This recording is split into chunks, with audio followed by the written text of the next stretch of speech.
All right, all right. Welcome, everyone. I'm super pumped. This is Mari Lancelotti, the Freedom Architect. Welcome to the Self-Doubt Solution. And today I have the plum-pleasing pleasure of introducing a dear friend and a very, very powerful woman, Anna Choi. She is an energy coach, Forbes author, TEDx speaker, and she does something which really sets her apart, which is she takes a stand. She takes a powerful stand for catalyzing a tipping point in global enlightenment. Yes, you heard that right. Enlightenment. We set the bar very, very high because that's what life is about. She's also been trained by two living enlightened energy masters, which I want to hear about. She's a lifelong energy student and has been working with Korean Qigong Yoga, Taekwondo. She's also been in modeling. She is really someone who's so deeply faceted in so many different ways. And today I'm just really excited to have this conversation with you. Anna, welcome to the show. Oh, thanks, Mario. So glad to be here. Thank you for inviting me. I'm really excited. Anna, before we dive into your story and into, how you got to where you are today, tell us a little bit. What is it that you do? How can you help our audience? Yes, absolutely. So you know how people have like a nonstop chatter in their mind, or they're super distracted by everything going on, both outside and within. And, they get depleted or just exhausted by the end of the day energetically. So we specifically help those high achievers, those conscious kinds of business leaders be able to calm the chatter and really cut through the distractions so that they can focus and, more importantly, replenish and tap into boundless energy that's really available for anyone to become like a child again with that boundless energy. Yeah. And that adds more, peace and health and happiness in their life. I love that. I love that. And as we're talking about that, I want to ask you a question. In your idea, what is the distinctive difference between a conscious and an unconscious leader? I love this question. I don't usually get asked this. So an unconscious leader is, sometimes you might use the word woke or not, and that has its own whole school of thought. But someone awakened or conscious, it goes a little bit beyond self-awareness to where you're aware, highly self-aware of all the areas that you have a big gap, let's just say. And someone unconscious is in reaction all the time, and they're living life by default.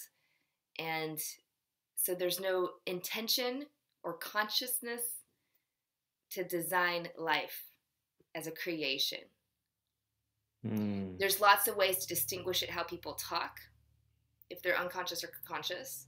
It's pretty obvious. So if you're already conscious, like, it's very obvious. You can, when you talk with someone, you can feel if they get what you're saying on a different level or not. Right. But it's not like better than or worse than. Everybody has conscious or unconscious areas of life.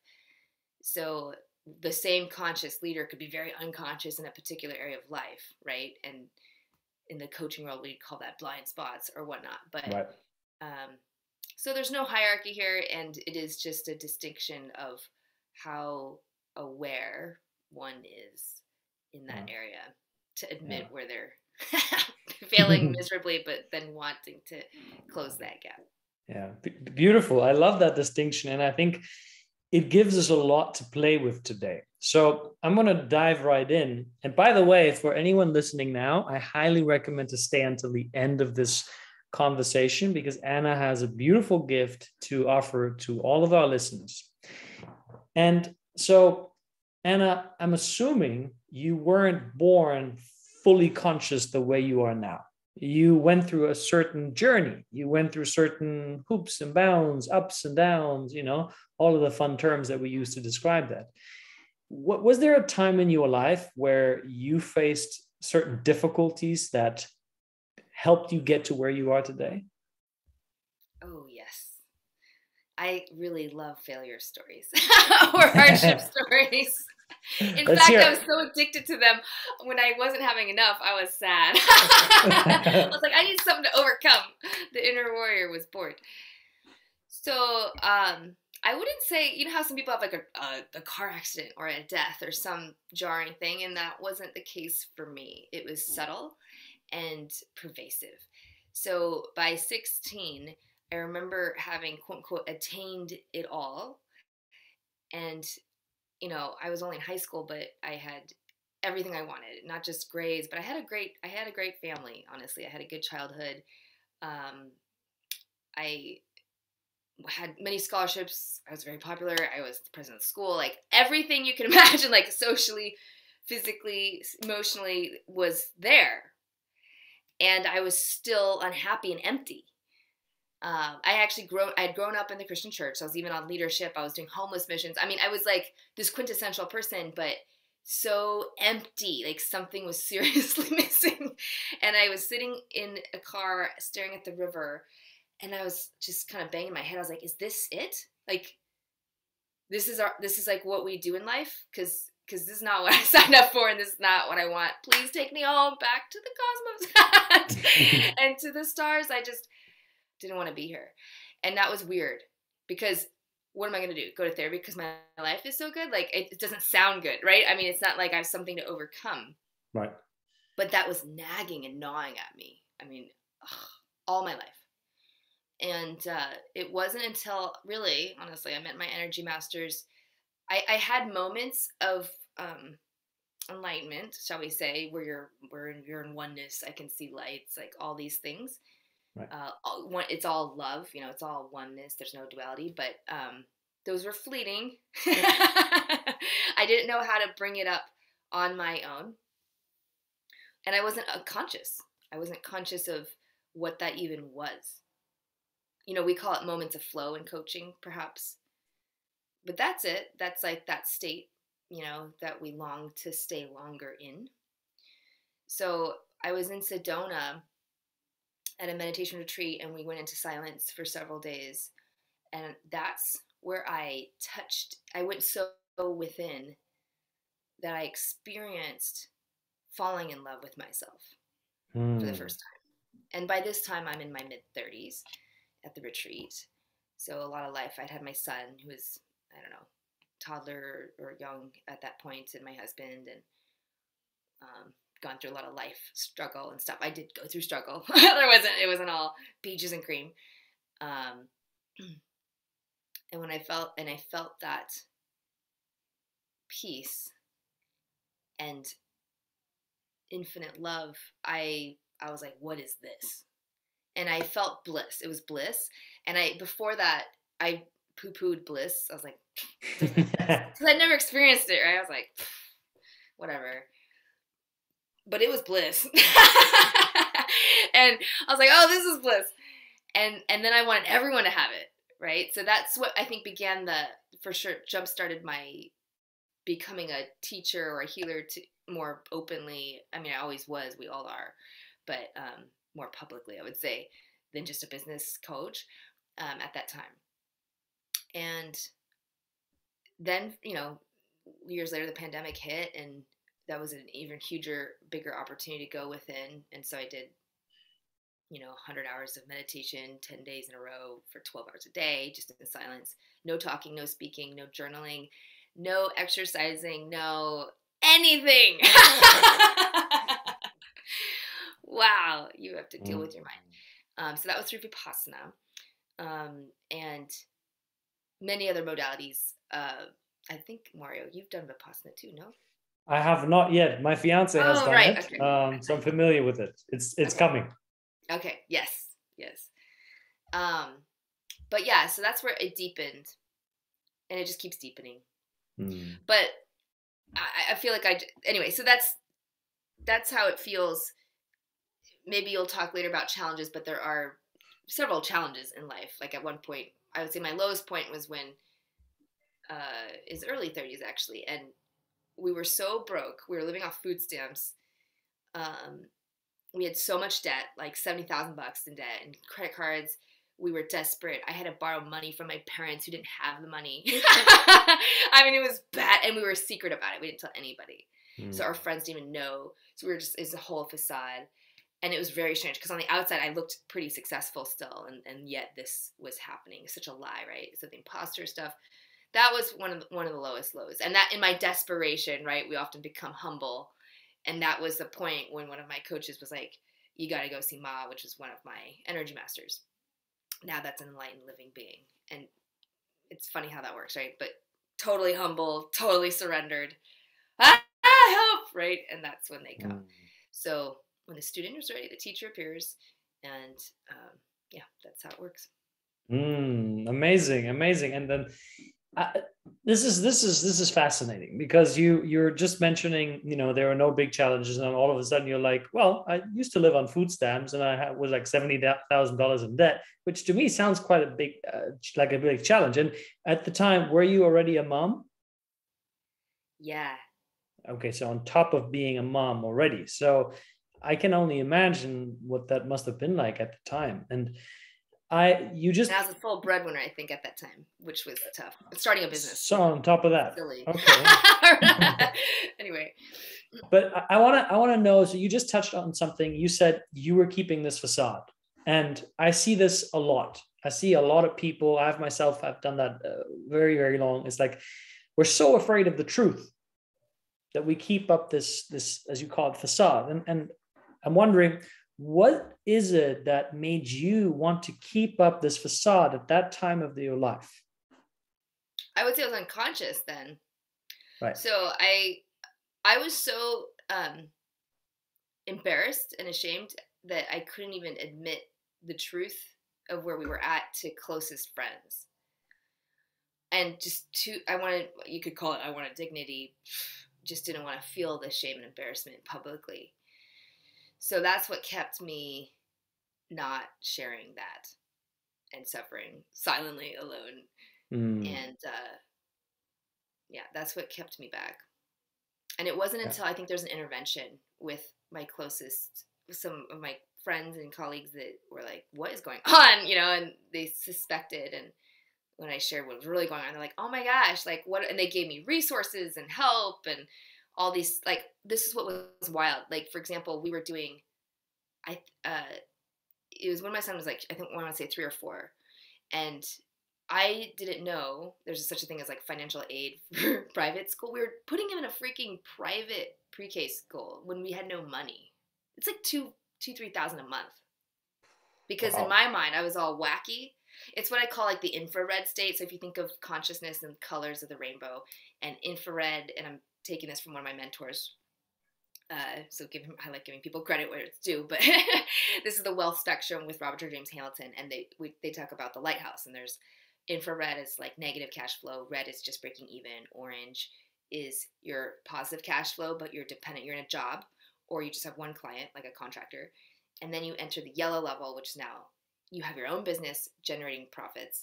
And then green is now you have a team, but it's dependent on you at the yellow level. Like if you're on vacation, business stops. And then green is where you have teams running the company. So that's great. But then blue is multiple teams and streams of income. And then you enter another prism, which is the purple and above is like billions and so forth. So in general, our consciousness can, I like to say, be a reflection of everything in our life. And don't let that get to you, because I used to just harp on, why don't I have more money? I should have more because my consciousness is higher. There's where the doubt comes in, right? But that you can't use it like that. It's just a general guideline. So this is not truth. Take what empowers you and leave what doesn't. But so anyway, I was in infrared state, and I find that in infrared state, you don't think clearly. You're so desperate. Right. You'll make these huge. I don't take on clients in infrared because even if they have money, because it's like they're so desperate that they make these huge moves. So they'll like invest thousands on a credit card or not. Like I see a particular behavior money wise. And not that I don't want to help them. I'll give them free things to work with until they get to a stable point to then do the deeper work. But anyway, I was in infrared So I was making crazy things like paying for things I couldn't afford. Right. And it turns out it's just crazy. Like I could have totally applied and gotten it all free. I didn't know that, but I didn't ask because I wasn't in Right. that state of mind. So while you were in that state, and now you have shared that shame and guilt were some of the things that that, or your lack of feeling them was holding you back. And I'm curious, because you said that you went to this enlightened master, and now not everyone is going to have is going to make the time, going to have the resources available, or just simply doesn't want to go to some enlightened master. Can you share what is it that you did there that helped you then move out of what you call this infrared light? Yeah, so the reason why, so I didn't have the money, I didn't have the resources. It was in Florida. I was in Seattle. I had to buy this plane ticket, pay thousands for the program. I mean, it was a crazy move, a desperate move. Sometimes the desperation can help, but I had daddy issues. I mean, in short. So my coach was like, "Look, you've done a ton of personal growth work. You still got." She didn't say it like this, but this is how I heard it. You've got daddy issues still. Go see mom. Like that's it. And I had a hard time trusting people. Still do sometimes, but especially at that point. So she was like she was like one of the inner circle, like the only one I trusted besides my husband, right? And my kid. So I just said yes. I had no idea what it was, no idea what it'd be doing. It was way too much money. And I just did it. I just went. And there they do this, it's called the Journey of Profound Healing. And you basically, I mean, you're around the actual, I call her my ma. You're around Ma the whole time in person. So you're just in that aura and field getting the energetic downloads anyway. But you do your inner work, which is excavating the roots of your primary relationships with your mom and your dad or who raised you. And it's kind of like a dramatic play where I mean, I can describe it, but you won't get it, but you can try to imagine. You say everything you've never said to them. You go as deep as, to the anals of your body and what's in there still energetically, and say and do and act out what you've just never been able to. And as you're doing that, she's transmuting it and cutting the cords right. of that. Yeah. So afterwards, and you do it with not just them, you start with them and then you do lots of other things. But man, what I heard in that room is, really traumatic stuff, right? And even though I had a really good childhood, I would say overall, like we write our history, right? So I could skew it where it doesn't sound that way. I'd be like, I was emotionally abused or whatever. But anyway, but there was all that aside, my dad was, had PT. He still doesn't, I don't think, even acknowledge it today, but he was born in the Korean War. His first memory is getting bombed and flying south, to Busan. So, wow. Not having parents, and they disappeared in North Korea, and literally having no money, in poverty for like the first several decades, it's crazy. He has a movie life story. That's gotta like come out sometime, right? So, whether it's epigenetic or ancestral trauma or whatever you want to call it, because my lineage, each forefather on my dad's side was a very high, like either a minister, ironic, every other generation, or a high, like a politician or someone, a very smart scholar. And because of that profile light, and because they took a stand for different things, they were tortured either by their own people, Korean people, or by the communists, or by China or Japan incarceration, all of that. Talking about trust issues. Talk about voicing your truth and getting reamed for it. Anyway, so there's many like torture stories, and I'm like, wow, that's my lineage. But all of that to say, this present time, I think that showed up with my dad, so I got a little bit of that, Yeah. So I understand what you're saying, all of it. And I'm pretty sure there are some of our listeners that will have some questions. So I want to dissect what you just said.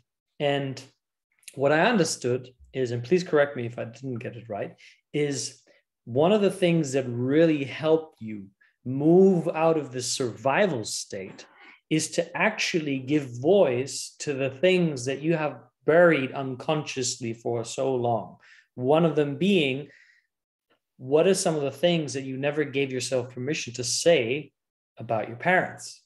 And I can hear, and I can very much relate to that, because my childhood was picture perfect.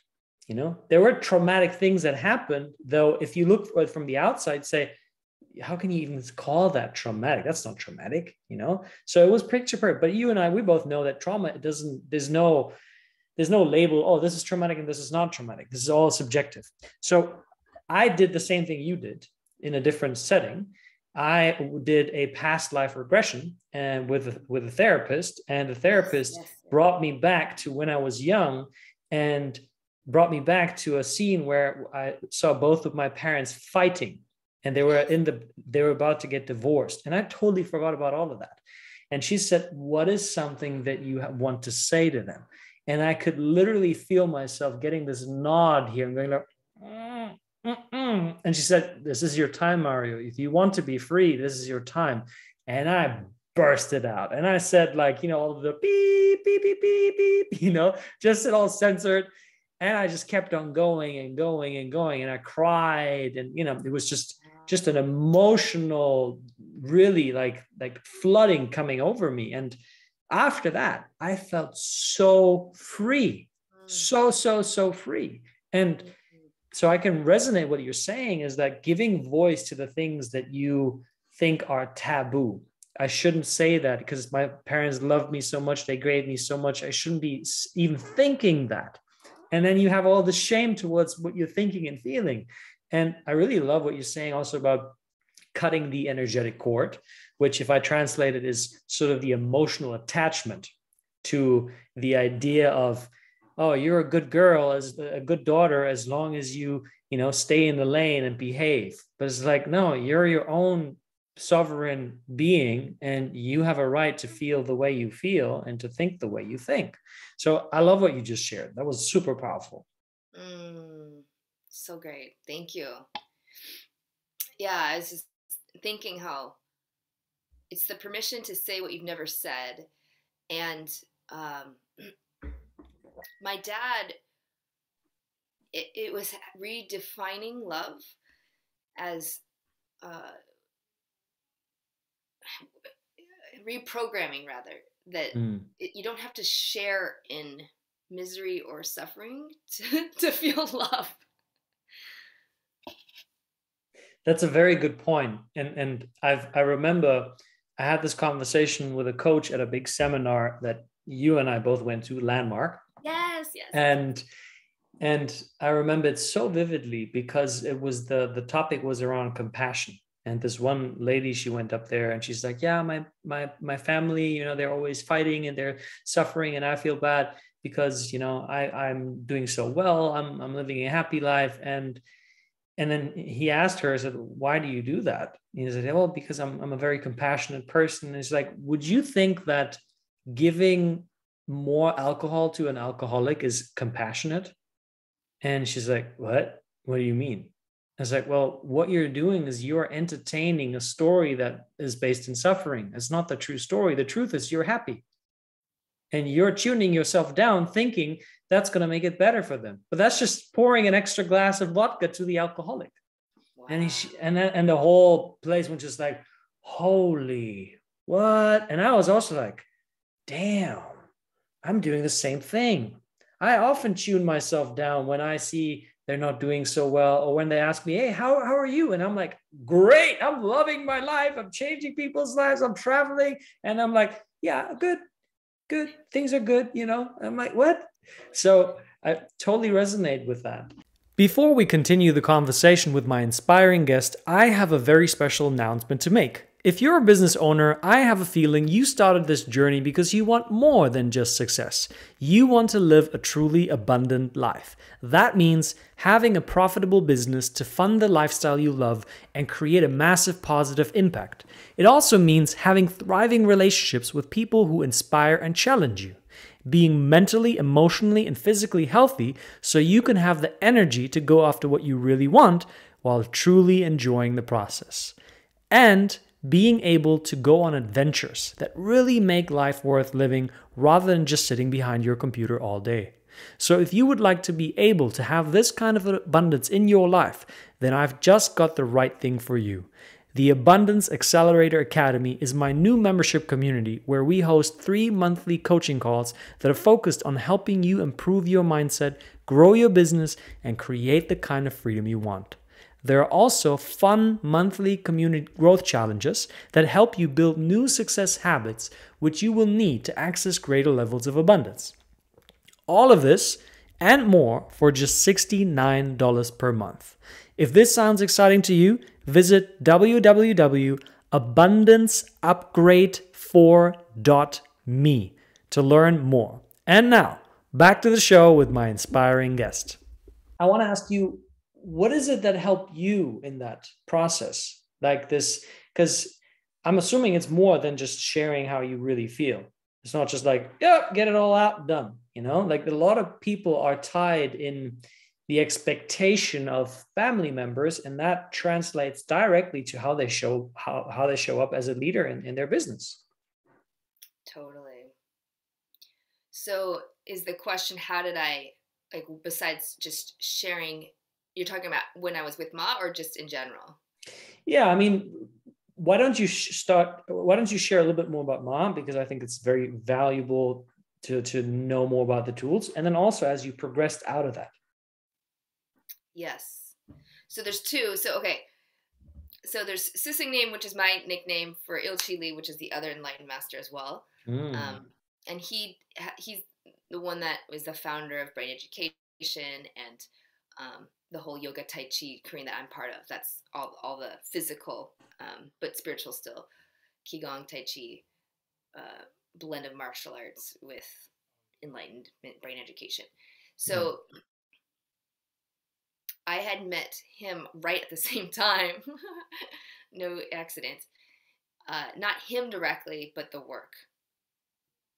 I was doing an aura reading at a raw foods cafe, and she said my light had these bright purples and gold above my head, but there's no green or blue in my body. And she's like, you're just totally outside your body. And I'm like, yep. All the time. So I was intrigued and started, I was like, well, how do you get in your body? She's like, just start tapping. I'm like, tapping? And I know there's EFT tapping is a little distinct, but it's just literally stimulating your body so that you can, massage it or whatever to bring the energy down and ground it. So I began those classes there, but I was what I would call a bad student. And I did not, I came late, I left early, and then would complain about it in my head that I didn't get what I needed. And so one of the masters there called me out and was like, Anna, are you okay? You're always rushing in and out. And I was like, no, I'm so busy. I'm so busy. And I was so burned out at that time. And he's like, you need to give yourself at least 15, 20 minutes a day. I'm like, and in my head, I'm like, are you kidding me?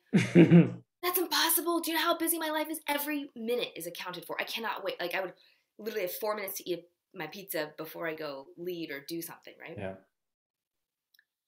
And I was like, oh, I can't do that. And I was like, I could do 5, maybe, So that was the start of where I was energetically and too busy making a difference in the world. Burned out do-gooder. And so I did that, I think, for 2015. So for about a year. And then I met Ma the following year. And once I came back, I didn't feel like a little girl anymore. I could talk to my dad like an adult and not be so, before he could say anything. And I'd be gone for 2-3 days, tormented and why do you say that? You know, the need for approval, all of that was so strong up until that late. And it was gone. I'm like, I don't, you know, Dad, do what you're going to do. I'm going to do what I do. Lots of love. I'm not trying to cut him off prematurely, nor am I over obsessing. It just was a nice, healthy autonomy. And he didn't even remember what the big deal was or what the fight was 6 months ago that had us estranged and not talking, right? At that point. He's like, I don't even remember. I'm like, well, okay, then I was suffering in my own right. But anyway, so I came back from and energetically something shifted. There's lots of tools of energy, right? To stay true to like, I am source, I am God. Like, I know that may seem blasphemous to some, but to me at that point, having grown up super Christian and having left the church when I was like 20, that was like, what? No, I've been growing up as a sinner, right? Like it was like very antithetical.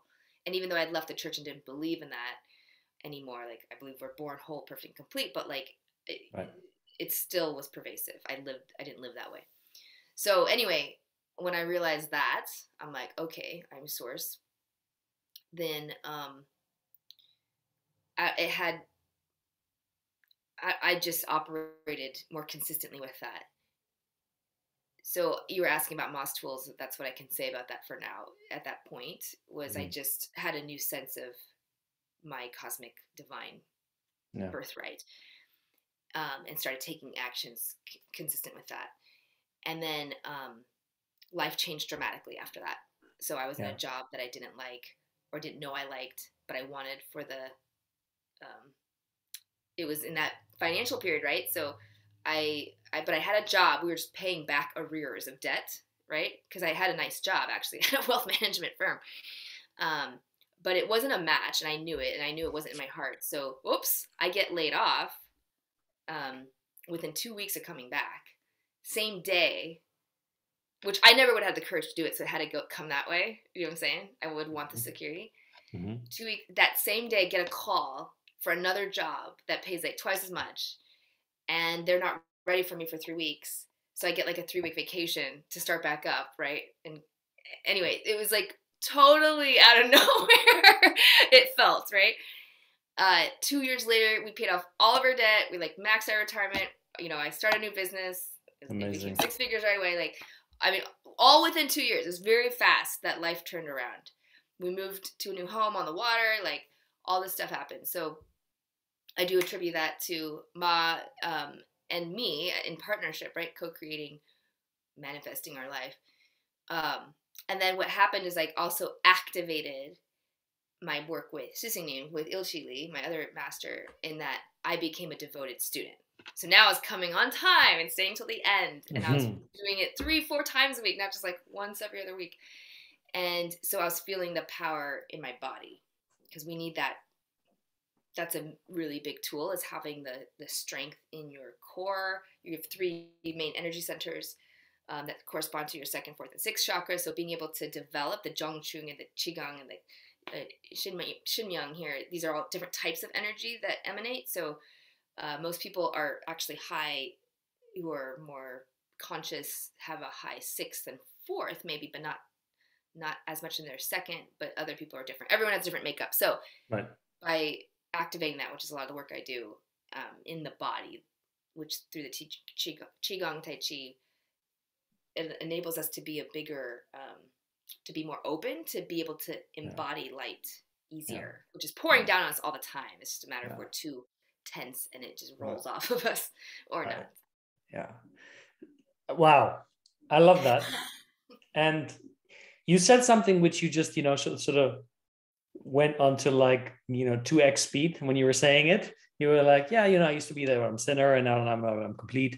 And I think that's really the core of the message that you just brought forward, because if I understood it correctly, you're saying this crazy shift within 2 years started happening when you realized that you are not broken, that you are not born a sinner, that you are whole and complete. And I very, very much am right there with you, because for me, the same thing happened. My life completely transformed when I realized that I'd never even cultivated this idea that, you come into the world whole and complete, or you come into it broken. I was totally unaware of it. And yet through my beliefs and my language patterns, what I confirmed was I am broken. I need to be fixed. And, we both know that a whole industry of therapy is based on the notion of you're broken, you're wrong, something you need to be fixed. And it just creates a whole life of suffering. You'll never arrive at the destination that you want to arrive, which is completeness.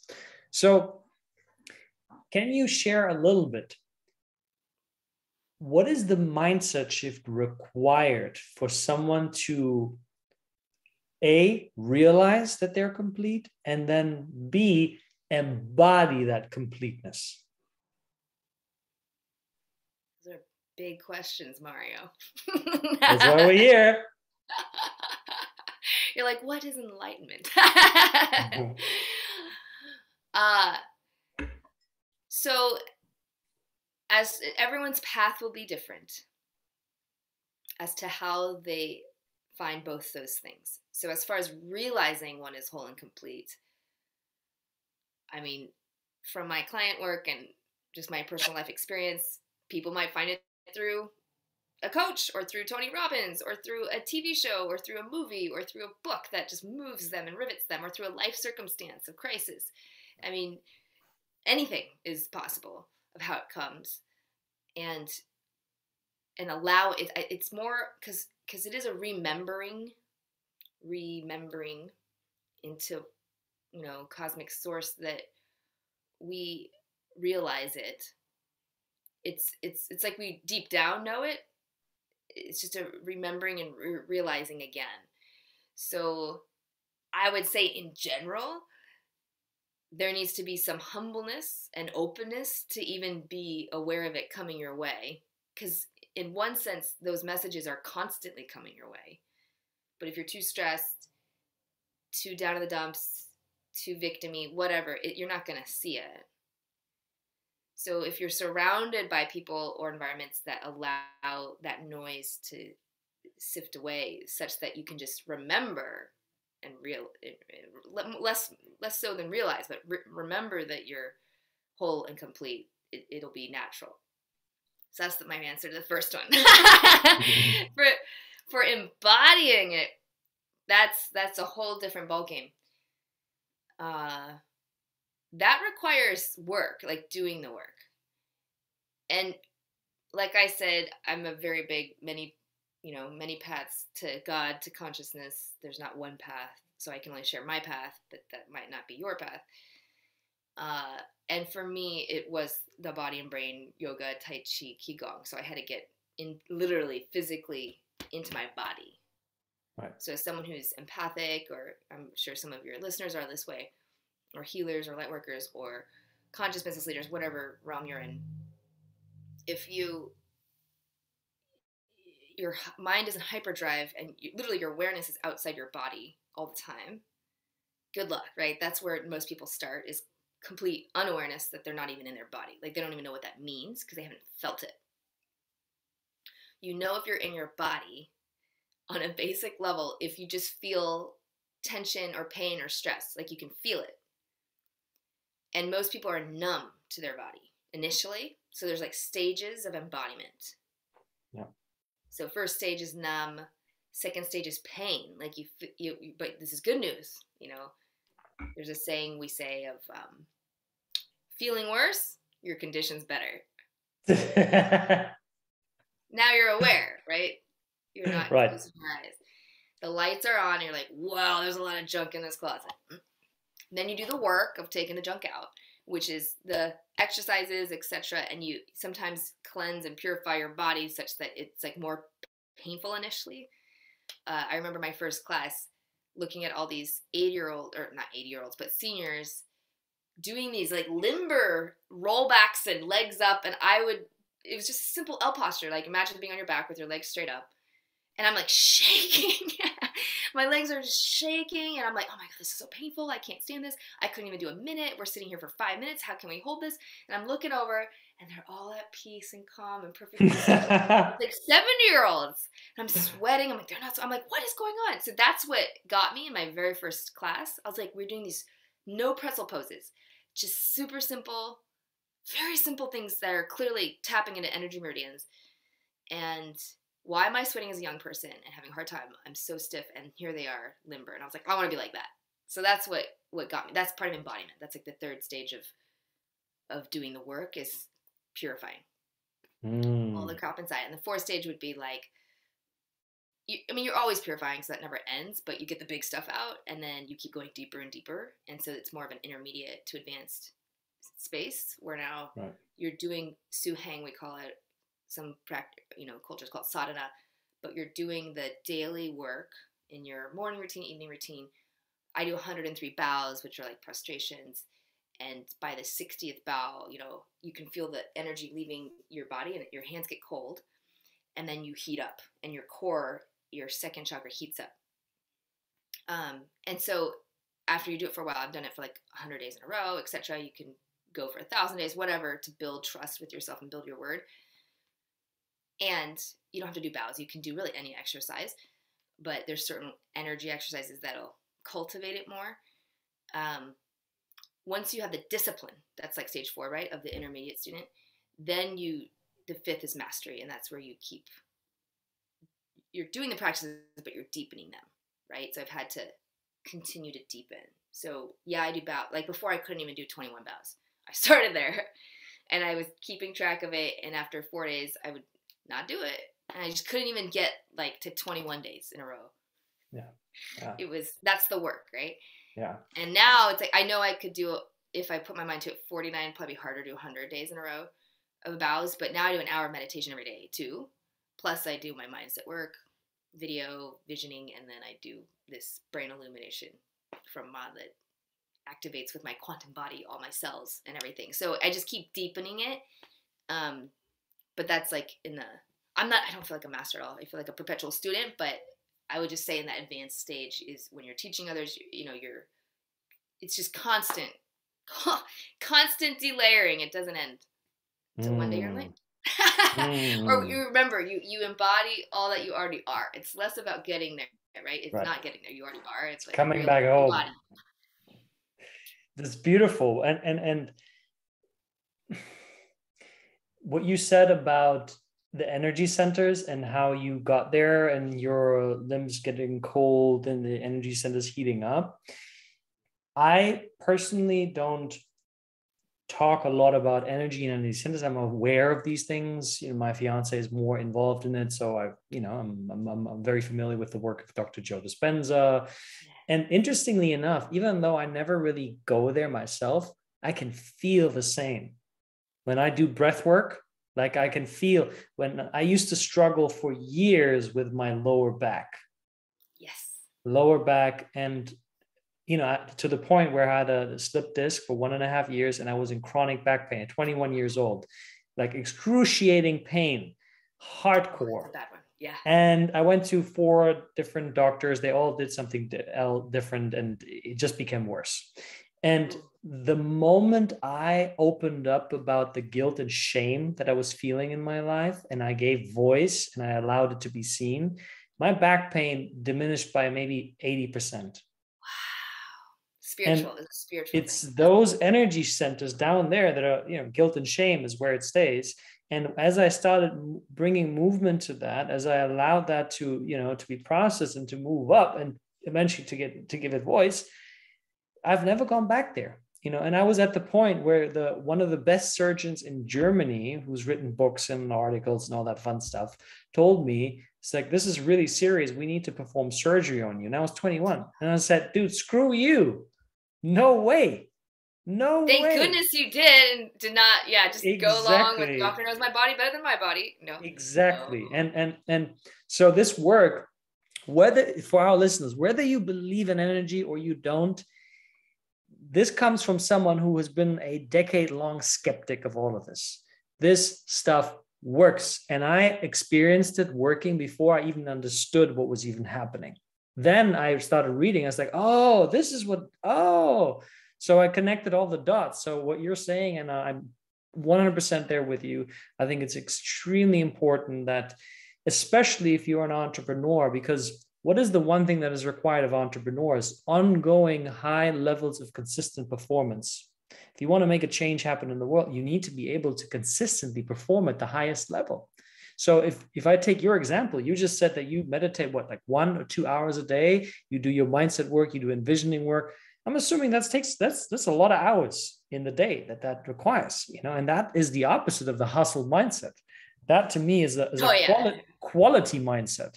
Now you're making time for those routines, same as me. I take about 2 hours every day for my routines, and that includes meditation, breath work, different kinds of affirmations, incantations. I lie on a needle bed several times during the day. Like I pray in my own way to source, to the divine, and my life is changing in drastic ways. And it's so beautiful to see someone like yourself to really embody this work. So, and I got 2 more questions I want to ask you. For the sake of time, I want to honor your time as well. You've shared a lot with us today, great stories. And, I can see that even though you say that you are a student, which I love, compared to most people, you're at a way higher level of mastery. And yet, I would love to know, is there still something that you are struggling with that you find challenging? Like, if that's so, what is the way that you approach that? I'm like, all the time. I have no qualms about that. I truly thank you for your acknowledgement, but I'm serious when I say I'm surrounded by super masters, so I just feel so inept all the time. But I mean, some of them can do like supernatural things, right? So not that that's what matters, but I'm just saying. So I struggle. Trust is a thing for me still. I don't know if it's because I've been burned a lot or I don't know, but and usually it's always funny. You're burned by the people like closest. It's not the strangers that are naysaying you. It's someone that you had an intimate relationship with, that whatever. So I in building a team, I've hired many people on my team, and some of them have stayed for many years or not, right? And part of it, I realized, is just the cycle of it. People come and go. Right. Yana, stop being attached to one person becoming your lifelong, team member. That helped to think of it as temporary, but not treat it as temporary, but right. Not be attached. But that continues. That's the thing I'm really focused on right in this particular moment of time, is building my team and devoting my heart still, and knowing I could get my heart broken. It's that same phenomena, even if it was for a romantic partner or not, in the business. Because I know I'm at a point where it's funny, you can actually scale quite largely. Like if you're just you and maybe a VA, right? You can do that. But Right. I don't know. In my bones, it's at a point where I just know I need a team. And I have like 3 or 4 regular contractors, but like a real team that's like local by my side, that kind of team is what I had struggled with, that I'm at work on now, just trusting it's all going to work out. And if it doesn't, it doesn't, and just do it anyway. And the other thing is not letting, I have such a strategic business mind.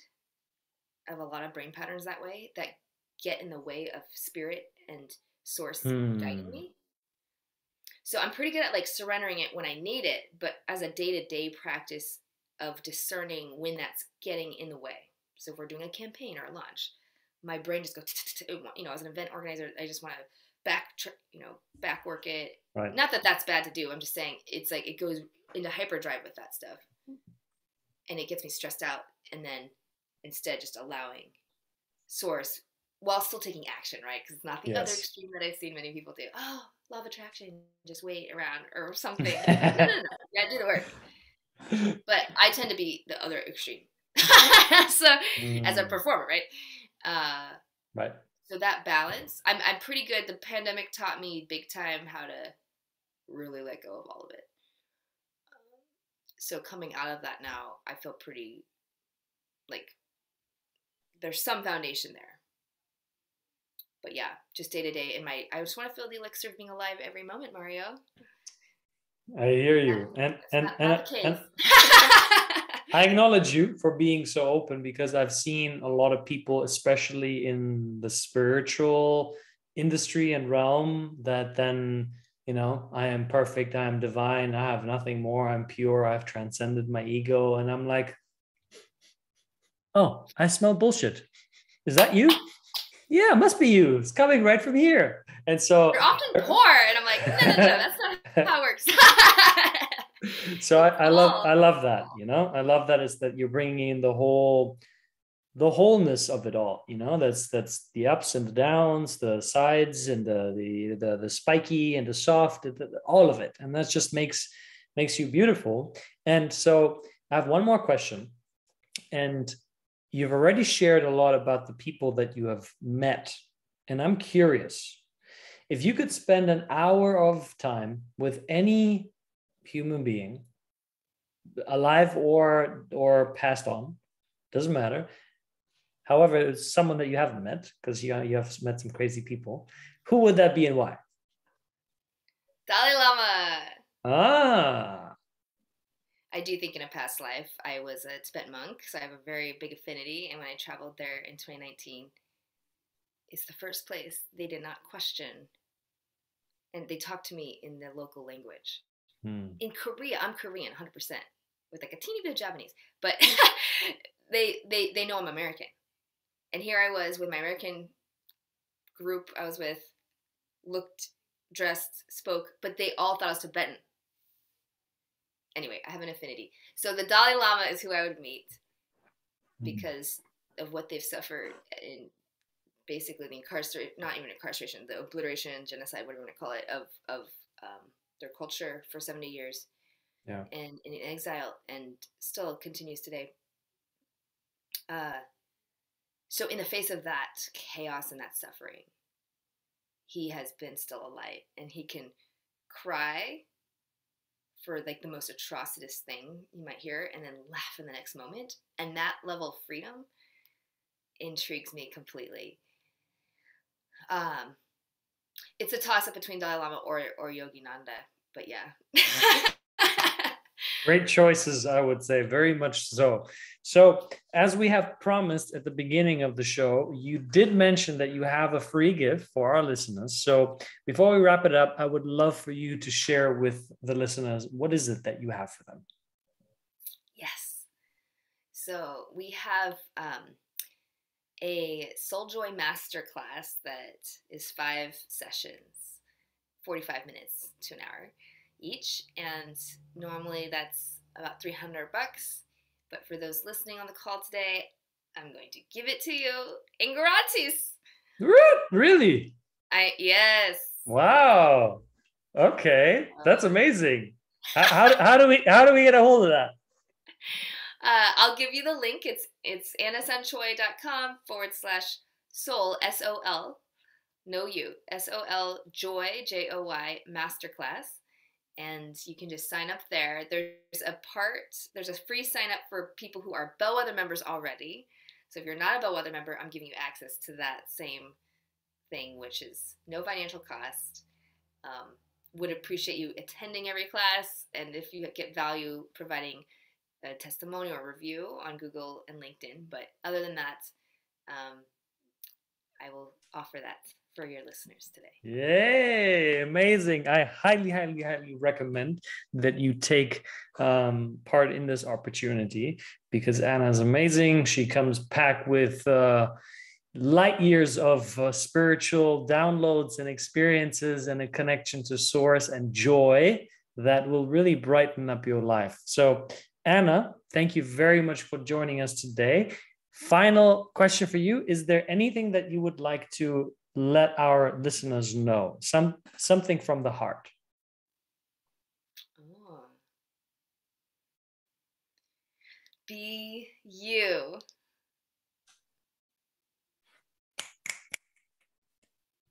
Very simple and yet profound. The more you get this, the more your life will transform in the most beautiful facets. Anna, thank you so much for joining the Self-Doubt Solution. I had a lot of fun with you. Very interesting conversation, and I look forward to more. Excellent. Thank you, Mauro. This was just a joy to be with. Thank you. Beautiful. All righty, everyone. Thank you for tuning into the Self-Doubt Solution. This is Mari Lanzarote, the Freedom Architect. I will see you on the next episode. Have a beautiful rest of your day.